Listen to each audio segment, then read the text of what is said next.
Assam prime নেটওয়ার্কের প্রতিনিধি ভানু চন্দ্র 2024 লোকসভা নির্বাচনের বিশদ বিবরণ ধর্মনগর থেকে তুলে ধরেছেন। হ্যালো। হ্যালো। আসাম প্রাইম নেটওয়ার্কের পক্ষ থেকে আপনাকে প্রথম এইবার ইলেকশনের শুভেচ্ছা জানাই।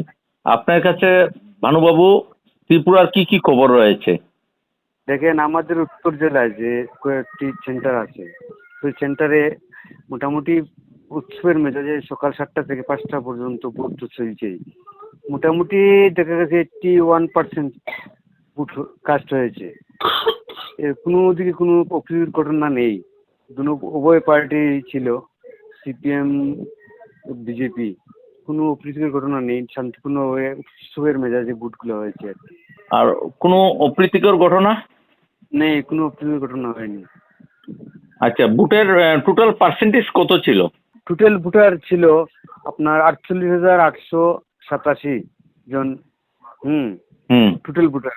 এর মধ্যে পুরুষ ছিল 24,409, মহিলা ছিল 24,078 জন। হ্যাঁ। আজকে ভোটের মধ্যে মহিলাদের মানে কেমন সংখ্যক ভোট পড়েছে এবং পুরুষ কেমন সংখ্যক ভোট পড়েছে দেখার মধ্যে? মোটামুটি সবাই মিলিয়ে 81% হয়েছে ভোট। পুরুষরা বেশি ছিল না মহিলারা?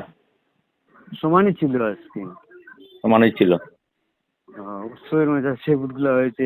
কোনো কোনো সেন্টারে দেখা গেছে মানে 5টায় শেষ হবে না, কিন্তু আগে থেকে লোক ভিতরে গেট বন্ধ করে দেওয়া হয়ে গেছে কিছু কিছু সেন্টারে। পরবর্তীতে আরো কিছু হতেই পারে। ছাপ্পা ভোটের কোনো খবর রয়েছে? না, আর তো কোনো খবর নেই। ছাপ্পা ভোটের? না, ছাপ্পা ভোট হয়নি আমাদের দিকে। ঠিক আছে, ধন্যবাদ ভানুবাবু।